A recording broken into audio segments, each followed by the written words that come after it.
Note पर जो वचन खंड लिखे हैं इसको हटवा दीजिए। जो लिखा हुआ है मैं धारक को 500 रुपए देने का वचन अदा करता हूँ, आप इसको हटवा दीजिए, मैं आपको यही पैसा दे देता हूँ। अगर यही पैसा है तो फिर ये लिखने की क्यों जरूरत पड़ेगी आपको? अगर वो पैसा है और उसको आप पैसा मानते हो, हम सब उसको पैसा मानते हैं, तो उस पर जैसे 1 रुपए की नोट पर वचन खंड नहीं लिखा है कि मैं धारक को 1 रुपए देने का वचन अदा करता हूँ, लिखा है? नहीं लिखा है। तो जब उस पर नहीं लिखा है तो उस पर आपने क्यों लिखा है?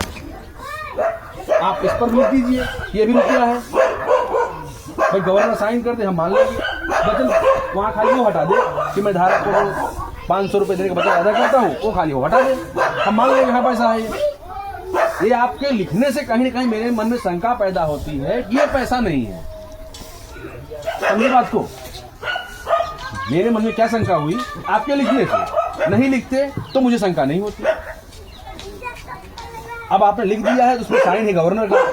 गवर्नर किसका है? आरबीआई का। अब मैं पैसा किससे मांगने जाऊंगा? आरबीआई से। अब आरबीआई नहीं देगा तो मैं वित्त मंत्रालय को आरटीआई करूंगा। भाई मुझे वचन खंड, आरबीआई के वचन खंड के अनुसार मुझे रुपए नहीं मिले, अब इसका गारंटी जो लिया है सेंट्रल गवर्नमेंट ने लिया है, तो कृपया कर करके मुझे सेंट्रल गवर्नमेंट का आधिकारिक ऑफिशियली कार्यालय बताएं ताकि मैं जाके वहां मांग सकूं। जैसे आपने अभी लोन लिया और आपको आपके लोन में किसी को गारंटर तो बनाया होगा। अगर आप फोन रिसीव नहीं करोगे तो क्या करेंगे? आपके गारंटर को कॉल करेंगे, वो बोलेंगे भाई वो फलाना फोन नहीं उठा रहा है, आप उसको जा करके और उसको बताइए, रिमाइंड करिए वो मेरा पेमेंट दे, बोलता है। तो जब उसी तरह से जब गारंटी लिया है the guaranteed by central government, तो मुझे आप सेंट्रल गवर्नमेंट का ऑफिशियल कार्यालय बताइए, मैं वहां जाके अपनी आवेदन अपनी बात रख सकूं। भाई मैं भी तो इस भारत देश का नागरिक हूं, तो मेरा तो इतना मौलिक अधिकार है कि नहीं है? समझ में आई आपकी हमारी बातों? और कुछ क्वेश्चन है तो आप पूछ सकते हैं।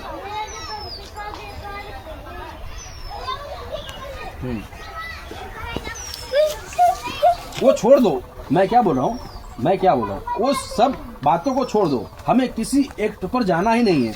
हमें ये पता ही नहीं है कि 1 रुपए में 777 मिलीग्राम सोना आता है नहीं आता, हमको उससे कोई लेना देना नहीं है, बराबर? हाँ, हमें पहले डायरेक्शन क्लियर करना है कि आपको क्या चाहिए। रुपया, हमने आपसे क्या मांगा था? रुपया, और आपने तो हमें रुपया दिया नहीं, आपने मुझे दिया डिजिटल, बराबर? तो पहले आप ये तय करें कि आपको क्या चाहिए क्या। तो आप मुझे लिख के दो कि भाई मुझे भी इनका जो है वचन खंड वाला पैसा चाहिए, वचन खंड चाहिए, और वो आप मुझे वैध पैसा दिए हैं या अवैध पैसा दिए हैं। अगर आपने वैध रुपए दिए हैं तो हमने जो आरटीआई लगाया वित्त मंत्रालय में, वित्त मंत्रालय ने क्या बताया है कि 10 मार्च 1943 के बाद से, क्या 10 मार्च 1943 के बाद से ये 2 से लेकर के जो इसके ऊपर जो भी पैसा है या 1 रुपए जो पैसा है वो सभी अवैध हैं। इसकी आरटीआई पूरी पड़ी हुई है, तो हम कैसे उसको वैध मान लें जब वित्त मंत्रालय बोल रहा है कि वह पैसे अवैध हैं? तो आप कैसे उसको वैध बता रहे हो? या तो फिर वित्त मंत्रालय गलत है, या वित्त मंत्रालय से बड़े आप हो जो आप उसको सही बता रहे हो। आप उसको लिख कर दीजिए ताकि हम दोबारा से वित्त मंत्रालय को पूछ सके इस बातों को, भाई आप बड़े हो या वो बड़े हैं, आप सही हो या वो सही है। पहले हमारा डायरेक्शन तो, विजन तो क्लियर हो कि हम आपको चाहिए क्या और हमें देना क्या है। क्योंकि उस पर हर नोट पर वचन खंड लिखा है, मैं धारक को इतना रुपए देने का वचन अदा करता हूँ। तो कहीं न कहीं ये पैसा, ये वचन लिखना आपका मुझे शंके के दायरे में ले जाता है, और मेरा शंका का शायद समाधान करना ये आपका काम है, क्योंकि पैसा आप मुझसे मांग रहे हो। सही बात नहीं? डिजिट का कोई है ही नहीं, 2 ही पेपर करेंसी, एक 1882 है और कॉइन एजेक्ट 1906 है। अगर आपका डिजिटल करेंसी का कोई है तो आप मुझे उसका कानून दिखा दीजिए ना, वो तो बात की बात है। इस पर तो हम बाद में आएंगे, पहले तो हम ये डायरेक्शन क्लियर करना है रुपया वाला। चलो भाई मान लेते हैं कि आपने मुझे डिजिट दिया, आप उसी को पैसा मान रहे हो, हम उसी को पैसा मान रहे हो, लेकिन मेरा विजन तो क्लियर होना चाहिए कि आप मुझसे पैसा रुपया मांग रहे हो, और रुपया मैं दे नहीं सकता हूँ, रुपया सिर्फ दे सकता है RBI, क्योंकि उस पे उसके गवर्नर का साइन है ना। अभी समझ में आया मेरी बातें?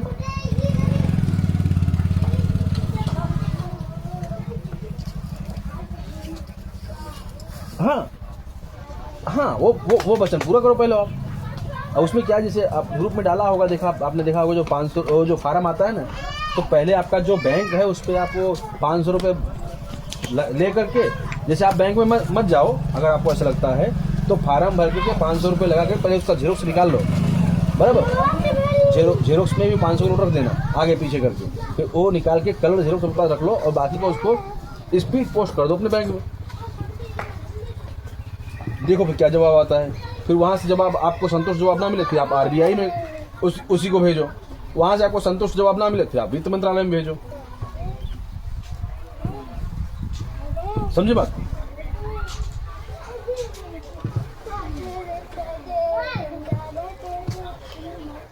एक्चुअली क्या है कि अभी अगर ये बातें पहली बात हम किसी को बोलेंगे तो हमको आपको पागल समझेंगे, बोलेंगे पूरी जीवनी उसी पे चल रही है। अरे वो तो हमने मान लिया है कि उसी पे चलेगी, क्योंकि उन्होंने हमको ऐसे मनवा दिया है। क्योंकि पहले जो पैसे थे वो 100%, जब 1800 समथिंग 35 से कुछ ऐसा था, उसमें 100% चांदी थी। जो 1 रुपये जब उस समय छपा था तो उसमें 100% चांदी थी। उसके बाद फिर उसमें कूटकरण हुआ, 50% उसमें चांदी की गई। फिर उसके बाद फिर कूटकरण किया गया, फिर उसमें सिक्का आया, जो सिक्का एक बहुत बड़ा वाला सिक्का था, बराबर। फिर उसके बाद कूटकरण हुआ, उससे छोटा सिक्का आया, फिर कूटकरण आया, उससे और छोटा सिक्का आया। अभी आप देखे होंगे तो जैसे हमारा पहले 50 पैसा था ना, उससे भी छोटा अभी 1 रुपये का सिक्का आ रहा है। आपने देखा? पहले का 50 पैसा ले लो, अभी का 1 रुपये ले लो, वो 50 पैसा इससे बड़ा है। तो क्यों भाई? इसका मतलब कि आप खाली फर्जी बना रहे हो ना, उसका कोई मानक तो है ही, कोई स्टैंडर्ड तो है ही नहीं। अभी 2 का सिक्का नया वाला ले लो और 1 का सिक्का ले लो, दोनों सेम है, बराबर। अभी आप 100 का नोट ले लीजिए, 500 का नोट ले लीजिए, कोई ज़्यादा अंतर तो है नहीं। लेकिन वैसे 100 के जब 5 होंगे तब जाके उसकी वैल्यू 500 होगी। और 500 का एक छोटा सा नोट उतना बड़ा ही है 500, उसमें 500 लिख दिया, उसकी वैल्यू 500 हो गई। अभी चलो आप टमाटर लेने गए हो, अगर 2 किलो के वजन पे मैं 1 किलो के वजन पे मैं 2 किलो लिख दूँ और आप बोलो लो आपका 2 किलो टमाटर हो गया, आप मान लोगे? तो हम इसको कैसे मान लें? जब आप उसको नहीं मान सकते हो तो आप इसको कैसे मान लें हम? तो ये सब बातें क्या है ना, जागरूक होना पड़ेगा। और जैसे भी जो मैं बातें कर रहा हूँ उसको आप रिकॉर्ड करिएगा। हो सकता है अगर आपको कुछ छूट जाए ना तो आप इसको फिर से अकेले में बैठ के रिपीट करके आप सुन सकते हैं। व्हाट्सएप नंबर ले लो, व्हाट्सएप नंबर ग्रुप पे जोड़ देंगे, पूरी व्यवस्था दे देंगे इन्हें। ठीक है भाई।